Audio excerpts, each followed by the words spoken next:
Good morning, I, everyone. I defer to you and Natalie. Well, I think we're probably good. Everyone knows Paul and Ruth. Really appreciate you guys making time for the sports sector meeting.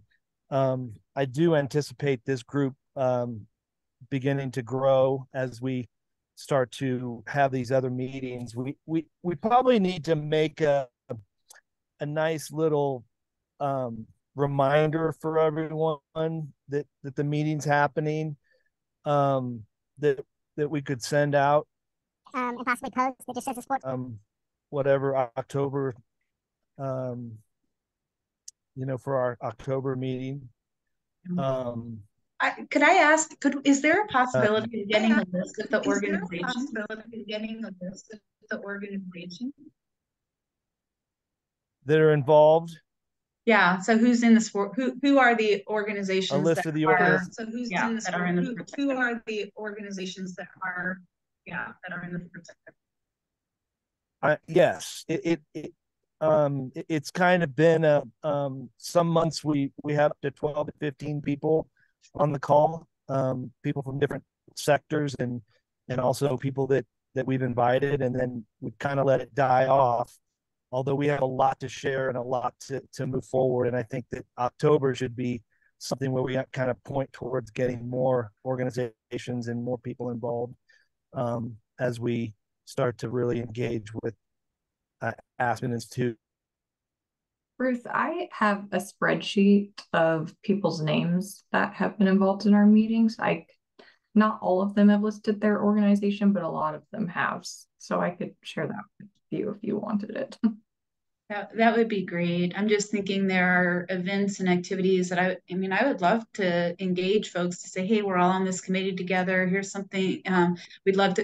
What I'm thinking of is we've got the Win Social coming up. I would love to have the sports sector folks just come to our Win Social in November. But I don't know who they all are. Yeah. If you have like a PDF or something of that, I can also put it in a newsletter and send it to the entire sector list.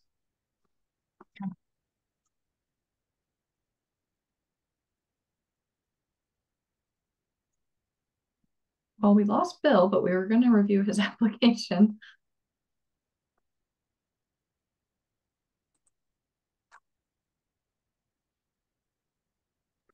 Do you think I should pull it up for everyone to get a look at, Robin? Why don't you just move forward and we'll do the other things on your agenda, and we can come back to Bill.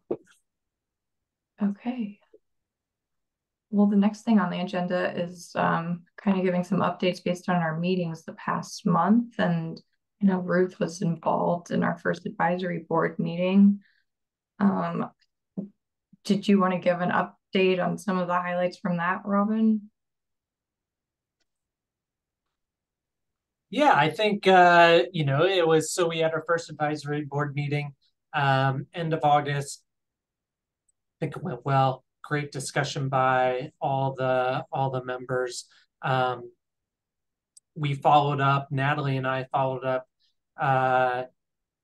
with Aspen to discuss the first major activity for the project, and that is starting data collection.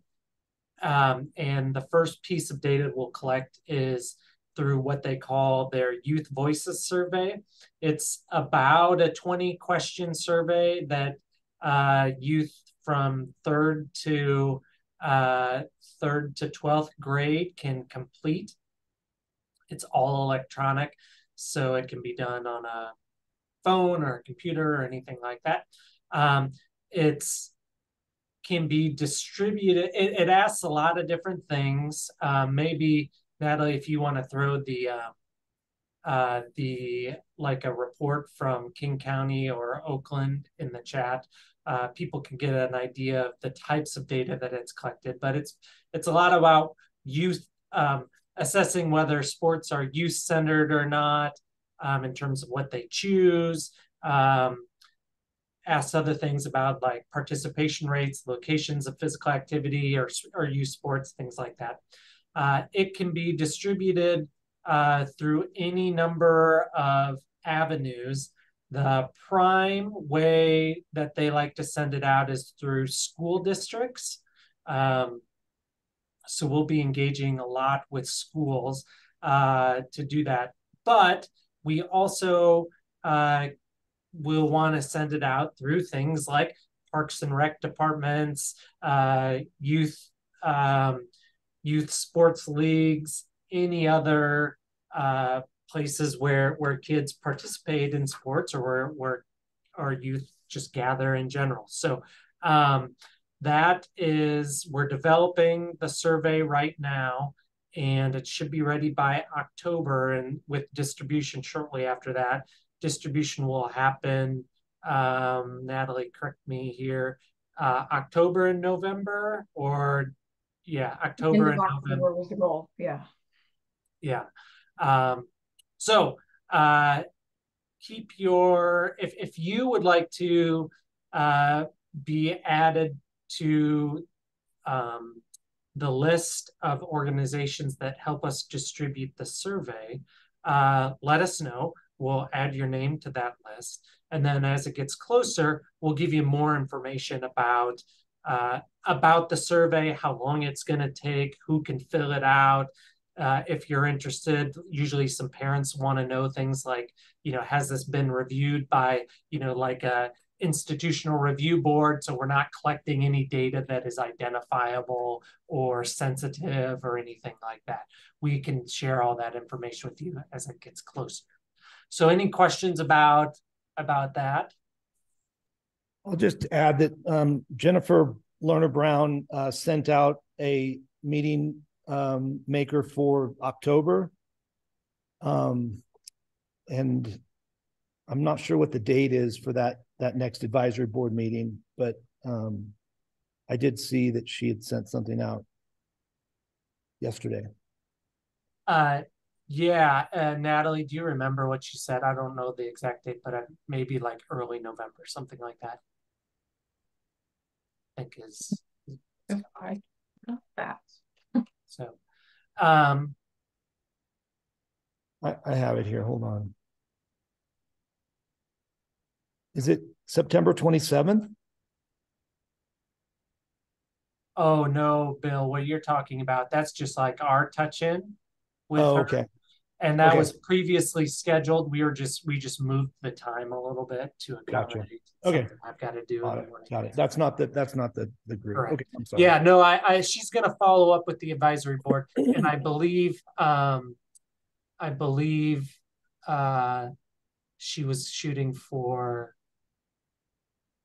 Natalie, do you remember what she said? Was it early November? Early November, I think you're right. Yeah. Early November for the next advisory board. Okay. Any other questions about the Aspen project? Cool. So then the next update, I think, on your list, Natalie, was the mapping project. Do you want to, I'll let you maybe give that update since you're kind of organizing it. Sure. Or helping organize it. Yeah. The Midwest Center for Nonprofit Leadership is, I think they're pretty far along in their database. They've entered over 600 physical activity opportunities programs. And I think they're ready to show everyone the work they've done and then get some input on how to finish up some of their data collection. So we've got 2 meetings in October, and we're asking people to only attend one of those because they'll be the same group discussions. One will be on Monday in the afternoon to allow for people that participate in the schools to attend. That'll be at the same place it was at our April meeting at 3:30 to 5 at the Johnson County Arts Heritage Center. And then the Wednesday will be at a new location. The Kauffman Center wasn't available this time, but we'll be serving lunch at the Wednesday meeting at the Equal Minded Cafe and Event Center. And it's just up the road on Troost from the Kauffman Center. It's not very far from there. Sweet. And do you remember, it was in an email, I've kind of forgotten. I believe the Midwest Center has found something like 600 youth sports programs and that was as of like 2 or 3 weeks ago. So they've made a lot of progress in identifying programs. There's a lot out there, though, we know. And so we greatly appreciate everyone's input as we'll start reviewing this list to say, like, you know, oh, you got these 5, but you've missed these 2 over here that, you know, we work with a lot. So, yeah, her latest email says they're even over 800 now. 800. Yeah. And, Crazy. you know, it's a lot of fun. Just like I've enjoyed kind of like really paying attention to the programs I see because, you know, for example, I learned about a scholarship program that Sporting KC does. And then I just stumbled across a soccer program starting at age 2 over the weekend. 2-year-olds. So it's been interesting for me just to find all these things, and I think we're all going to be the information is going to be super interesting. So those are those dates. We can see your email, Natalie. I don't know if you are sharing your email or if you wanted to show the agenda. Oh, I'm sorry. Yeah. Yeah. All right. I know. No problem. We didn't see like your Amazon orders or anything like that. That's good. I forget which screen I'm putting things on when I'm sharing sometimes. I know. It's no problem. So that's the mapping project. Any questions about the mapping project? I will just say kind of haven't mentioned it much to this group, but there is a whole nother side to that project that we're doing, and that is working with clinicians, families, and other community organizations to see what their interest is in like having a database where you can like refer people, or like a clinician can refer a kid to like a physical activity or youth sports program. We're just wrapping that side of the project up as well. And the findings are I think going to be really important. There's a lot of interest in it. Everybody thinks it's a really good idea. It's just kind of figuring out the best way to do it is kind of the hard part. But I'll share back with all of you those findings probably later this year as we wrap all that up. And then the final thing, Natalie, is the HLC meeting, quarterly meeting. Do you want to talk about that and who the speakers are?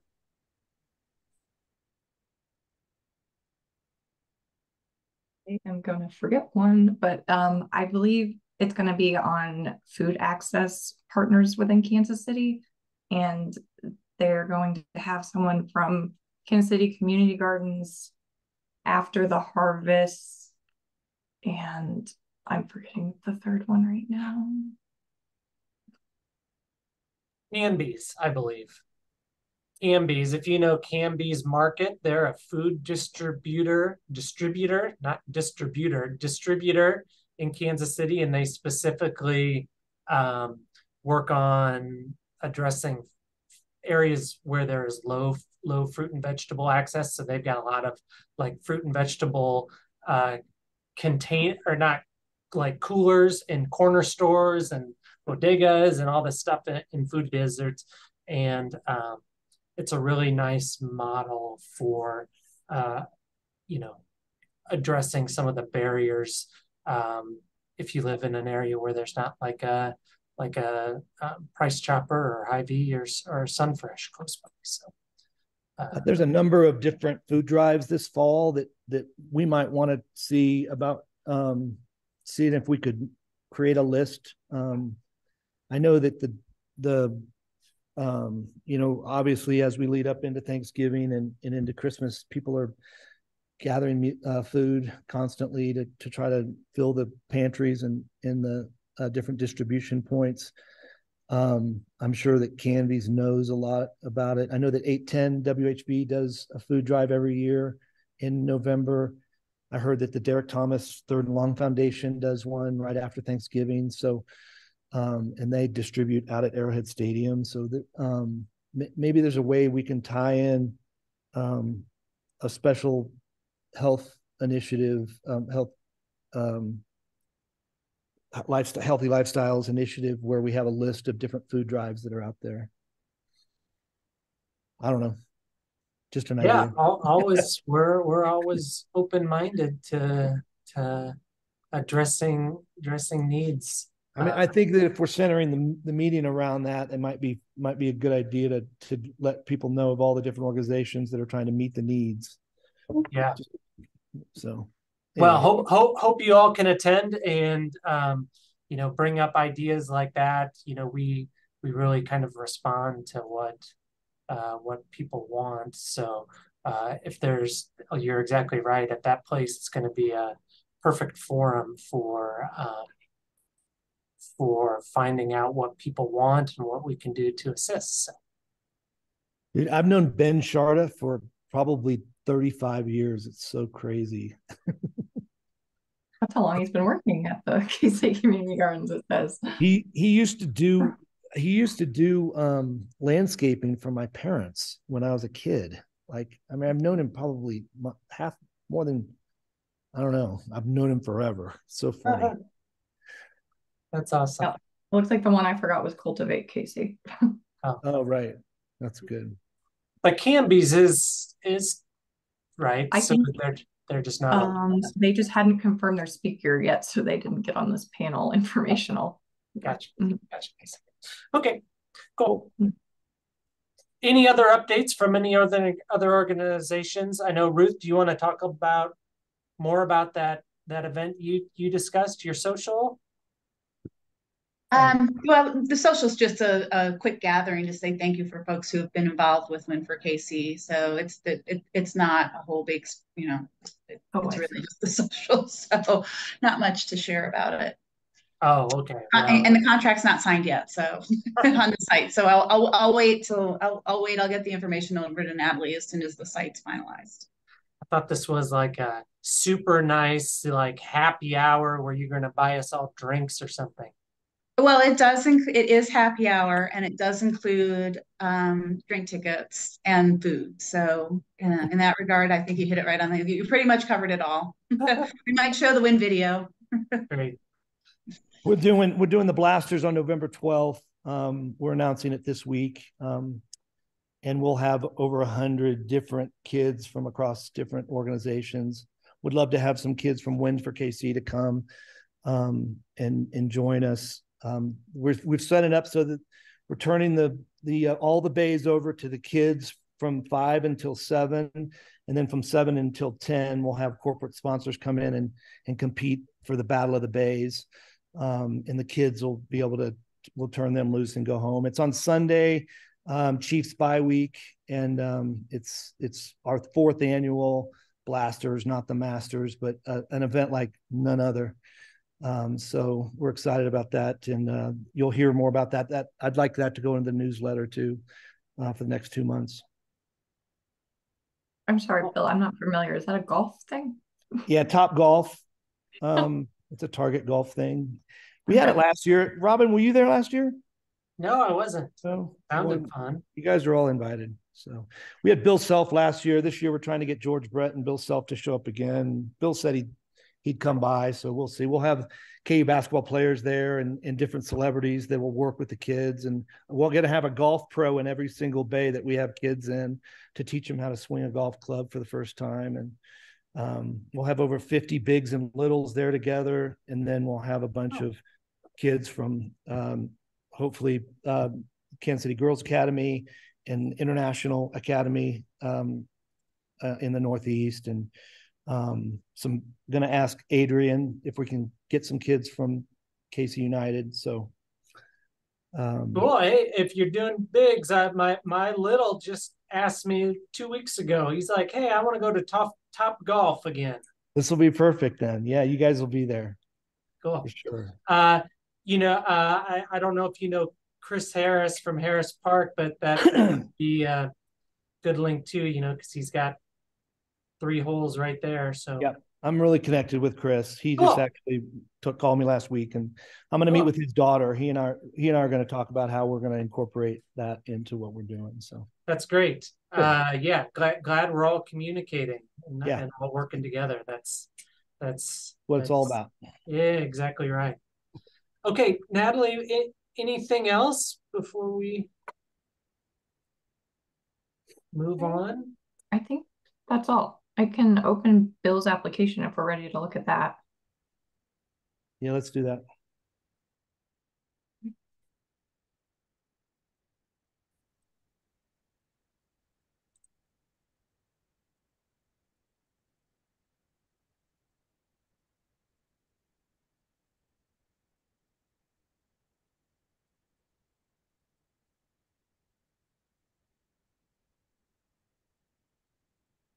Well, thank you all for the opportunity to present this. I tried to condense it, make it as tight as possible, but also put enough information in here for everyone to kind of see what it is that we're doing with our Ready to Play initiative.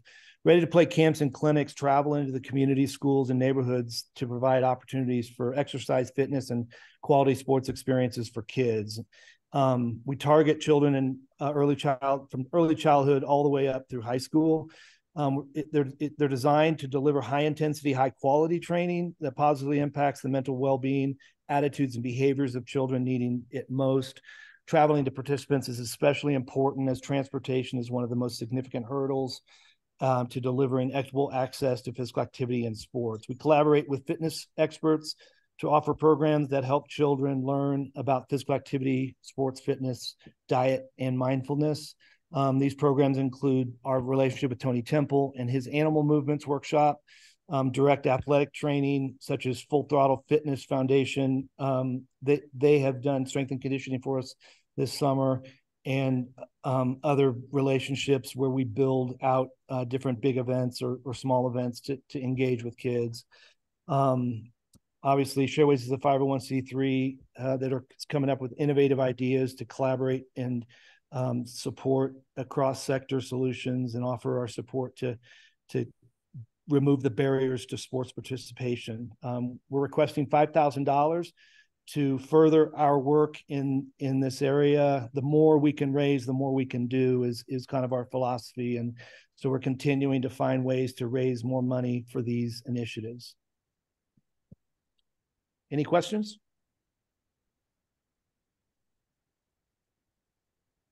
So when you say going to where the kids are, do you mean like you go to neighborhoods, or are you in schools? We're in schools. We're in neighborhoods. Mostly it's relationships with the elementary schools, but also identifying Full Throttle Fitness as a provider of physical training in Kansas City, Kansas was critically important. So we were trying to find someone in Kansas City, Kansas, where kids can have at least the opportunity to either ride their bikes or get there easier. The idea is to try to create these opportunities in the communities where the kids live.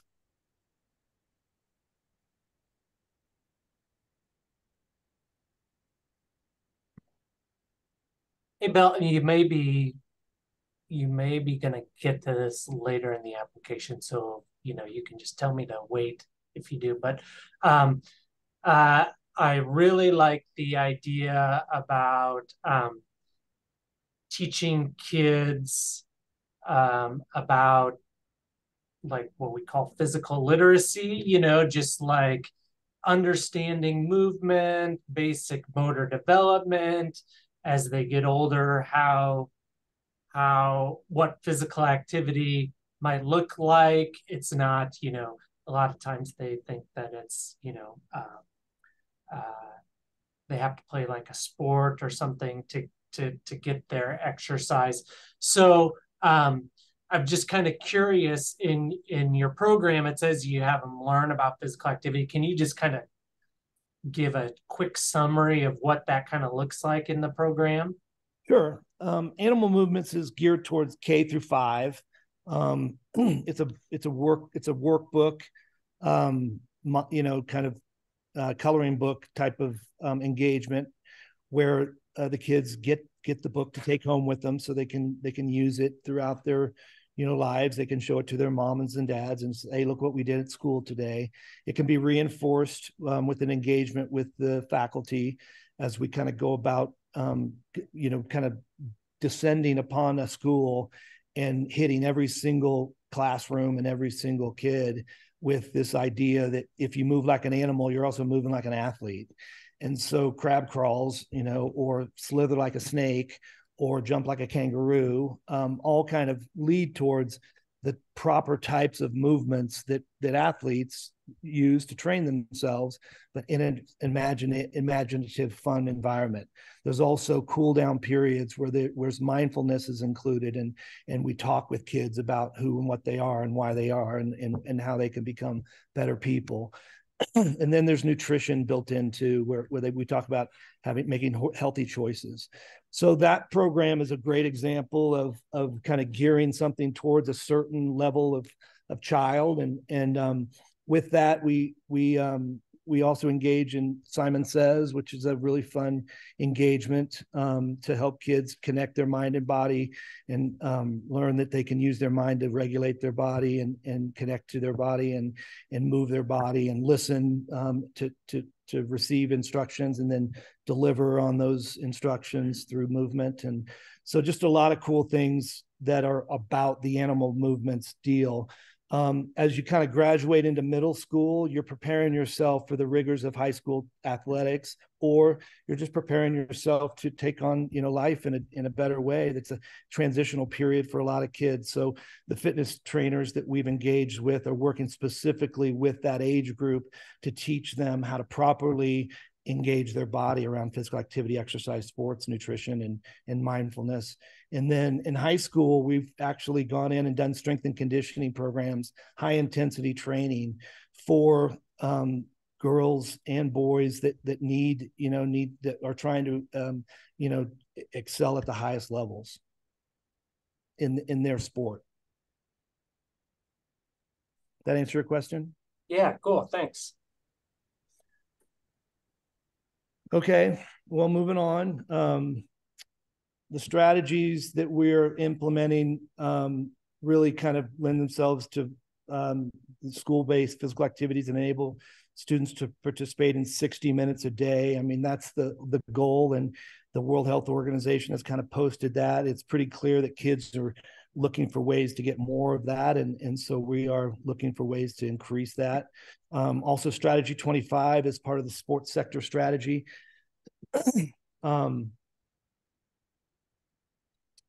And thank you, Natalie, for helping me put these strategies in here, because certainly working through them, I wouldn't be able to. But we're engaging with coaches, game officials, parents, and caregivers. So it's the caregivers of this strategy that we're really kind of targeting. The parents get to see what animal movements is when the child brings the book home, but we also, while Tony is at an elementary school doing animal movements, he's also doing professional development with the teachers, giving them reinforcing insights into how animal movements is good for the kids, how physical activity and exercise are good for the kids. Obviously, we're collaborating with other sports organizations that want to serve kids, and ShareWaves continues to lean on the Aspen Institute's Project Play as one of our guides to trying to come up with innovative, cross-sector ideas to help kids. And then Strategy 28 is to support organizations to ensure sports programs are conducted in a manner that minimizes injury. We are obviously training bodies and training minds to participate in sports, and so that the better you're prepared, the less likely is you're going to get injured.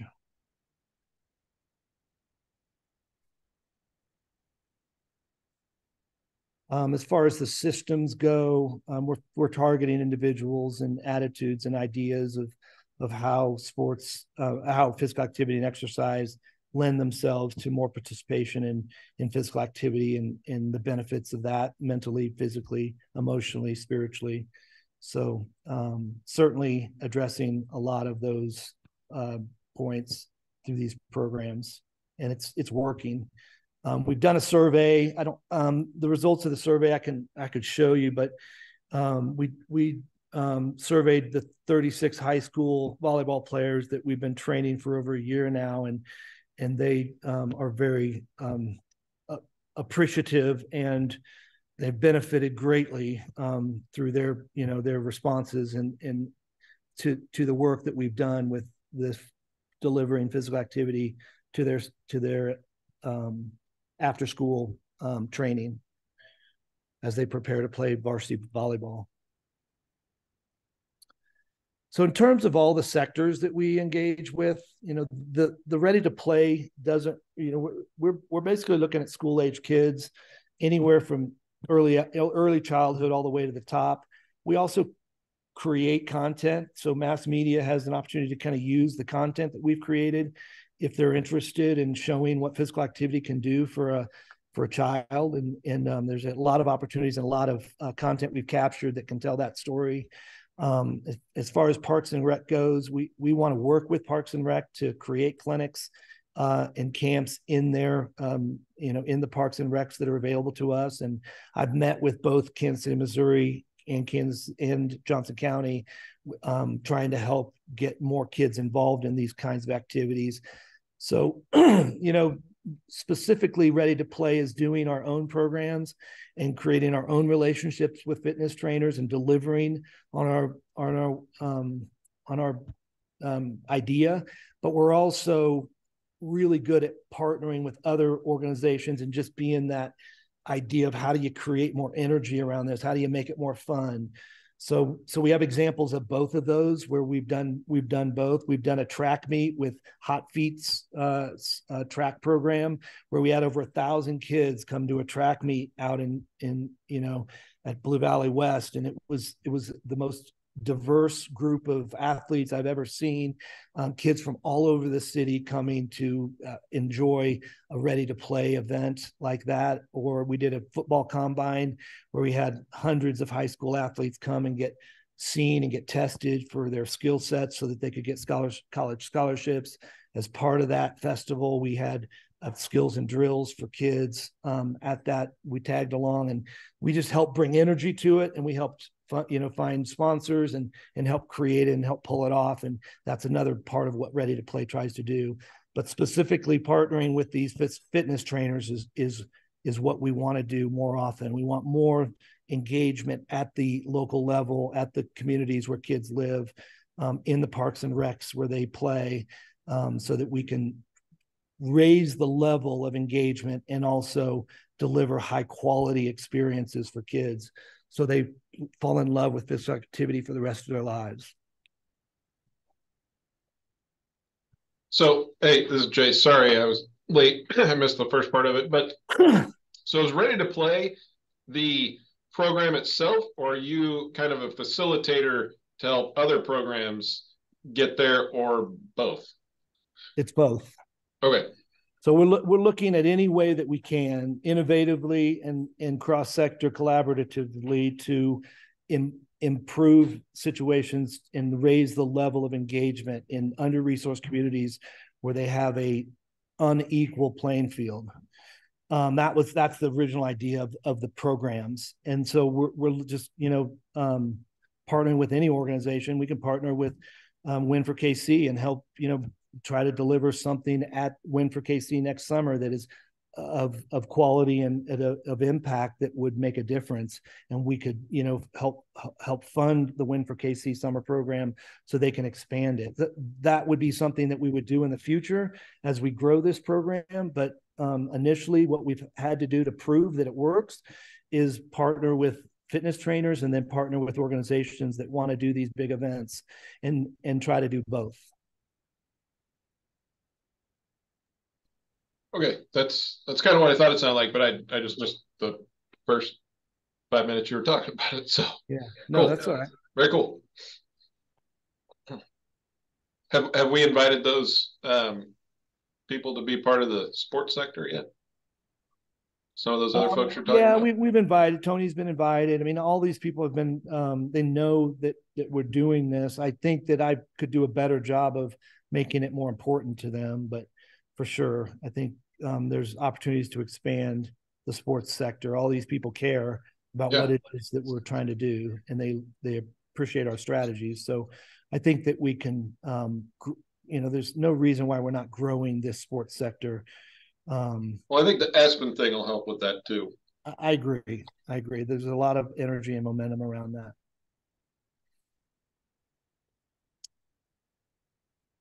Just to that point, if you want to show my budget really quick, I'll just kind of show you the expanse of this as we try to raise money. I'm just writing another grant to the Koch Foundation to see if I can get more money for this. It's Natalie, can you pull up the budget?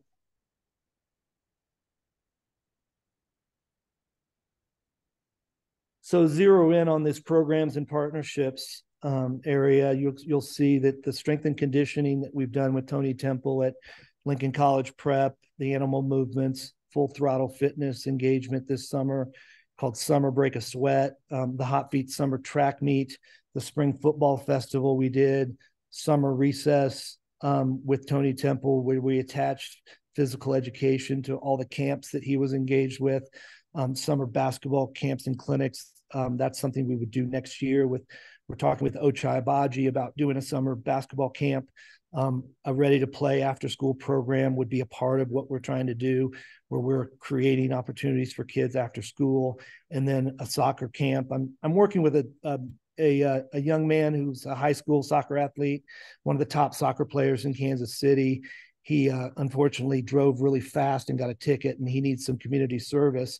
And so he and I are going to work together on putting together a soccer camp for next summer. Those are the kind of things that Ready to Play is trying to do that we can implement and engage with. We'd love to have, leave behinds for kids, t-shirts, water bottles, obviously capturing the content. And so I built that into this overall budget. And then you can see the number of kids that each of these programs is impacting. We're hitting about 8,000 kids. It's about $40 a kid, based on the estimates that we have. And that includes, being able to give kids, some cool leave behinds where they remember us. But some of these are ongoing, and some of them are one-hit wonders, but all of them engage kids in high quality physical activity that they wouldn't normally get if we weren't stepping in to try to do this.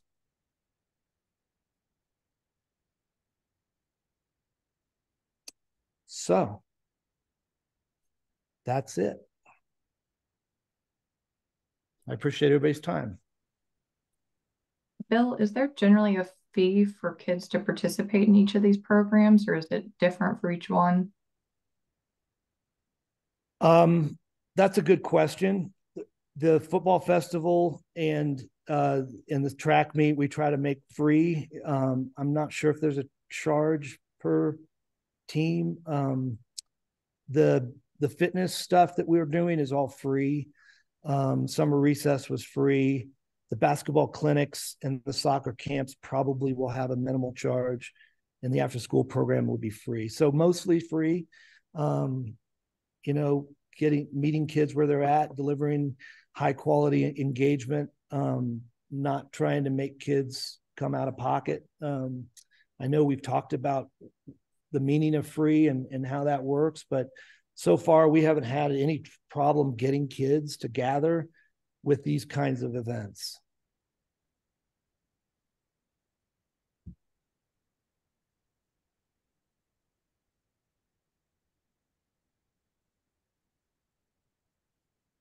All right, any other questions from anyone? I've got videos of what we've done so far. If anybody's interested in seeing those, I can send links, or you can go to my YouTube channel and see some of the footage of different camps and clinics we've done. Yeah. Link it up.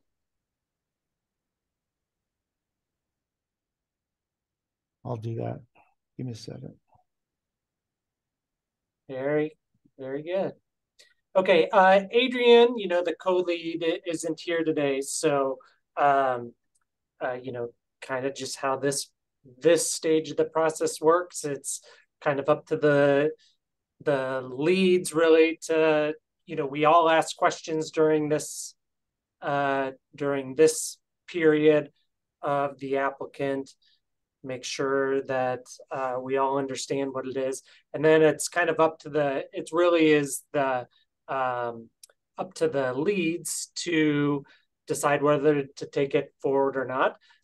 So, because Adrian is our co-lead, we'll just talk with Adrian about this. We'll pass along, share some of the discussion that we had, and assuming there's no problems, it'll go to the core work group, which is comprised of all the other sector leads for where we actually vote on it. So,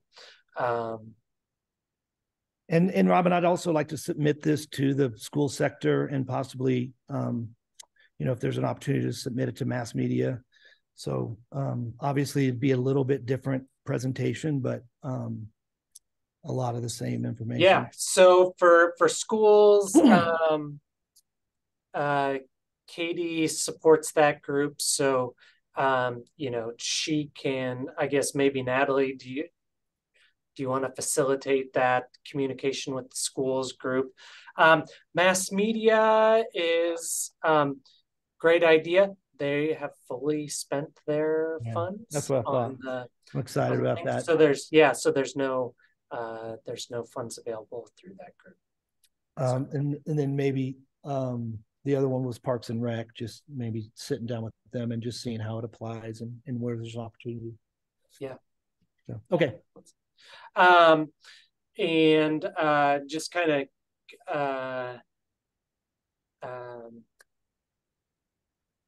so I guess nothing else to say there. Any other questions or comments? Thank you, everyone. Thanks for coming. Thanks, Jay. Next meeting, Natalie, is we're not having a meeting in October. Oh, that's right. We will be meeting again in November. Cool. So happy Halloween, everybody. Happy Halloween. Thank you, everyone. Get those pumpkin spice stuff things in now. Yeah. Thanks. All right. See ya. Bye. Take care. Bye. Bye.